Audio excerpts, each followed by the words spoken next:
Hey, I'm Kristen Dalton Wolfe from sheismore.com, and I want to talk to you about when life doesn't go the way that we want or the way that we planned, which can be so discouraging and confusing, especially when we feel like God was a part of making that plan to begin with. Whether it's not getting that job that we worked so hard for, or a relationship falling apart, or not getting into the college of our choice. And that was it for me. When I was in high school, it was my goal to prove to my teachers and to myself that I was smart, because I had dealt with dumb blonde jokes and the dumb blonde stereotype. And so I really wanted to prove to my teachers and to myself that you can be blonde and smart. So there was this girl that I really looked up to. Her name was Savannah, and she had won a full ride scholarship to a prestigious university. So I was like, that's it. That's what I want. I'm going to set my sights on the goal of winning this scholarship. So I did everything that I possibly could for 4 years to get into this university and to get this full ride scholarship.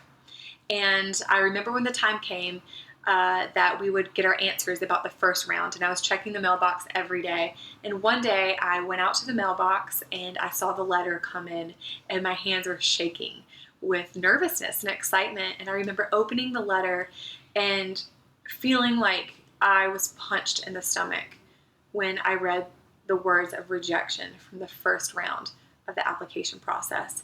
And not only was I rejected by the scholarship, but I was also rejected to the university.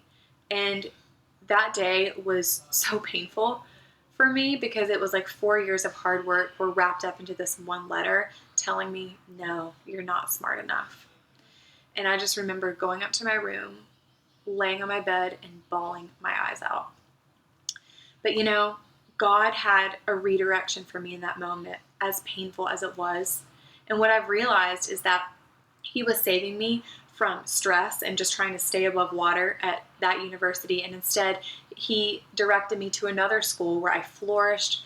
I was class president for a few years, and it was a wonderful experience. If we can just be adaptable and malleable and flexible in situations when things aren't going our way, then we're going to experience what God wants us to see instead. So next time you're just like, oh my gosh, what's going on? Like, life is not going according to plan. Even if it's like your daily plans or at the airport or your travel plans or whatever, just be like, you know what? I'm going to breathe and I'm going to stay focused on what God wants me to see. And that's why it's so important to invite God through prayer into and over every situation, so that when things don't work out according to your plan, that they're working out according to His plan.